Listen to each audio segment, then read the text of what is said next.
जी हाँ नाज़रीन, drama serial Bajjo की नेक्स्ट आने वाली एपिसोड में आप देखेंगे कि अब तो नोक-झोंक चलती ही रहेगी मुसर्रत और दिलबर की अम्मा की। लेकिन दिलबर की अम्मा की याददाश्त इतनी ख़राब है कि उसको भूलने की आदत की वजह से वो सारे का सारा राज उगल देगी मुसर्रत के आगे और कहेगी, भाई तुमने मर तो जाना ही है, इसलिए तुमसे लड़ाई या झगड़ा करने का कोई फ़ायदा नहीं। इसलिए जिस पर मुसर्रत कहेगी, दिलबर की अम्मा क्या कह रही हैं तुम्हारी, लगता है इन्हें कुछ ज़्यादा ही बोलने की आदत है।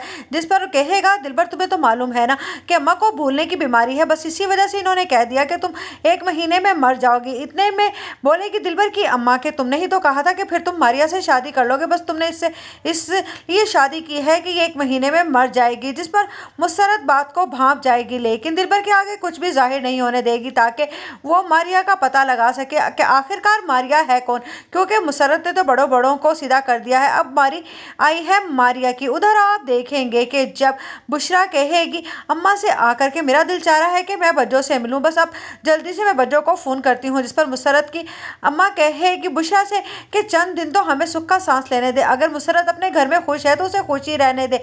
जिस पर शम्मो हंसकर कहेगी, ये तो अम्मा ने बिल्कुल ठीक कहा, अभी बज्जो को गए हुए 4 दिन ही तो हुए हैं, हमें भी तो सुकून से रहना है ना। इतने में वहाँ पर आ जाएगी मुसर्रत और कहेगी, भाई ना तो मैं यहाँ पर किसी को सुकून से रहने दूंगी और ना वहाँ पर, तुम जानते हो ना कि ये घर मेरी अम्मा का है और मैं तो यहाँ पर आती रहूँगी। जिस पर बुशरा और मुसर्रत एक दूसरे से मिलकर बहुत ज़्यादा खुश होंगे।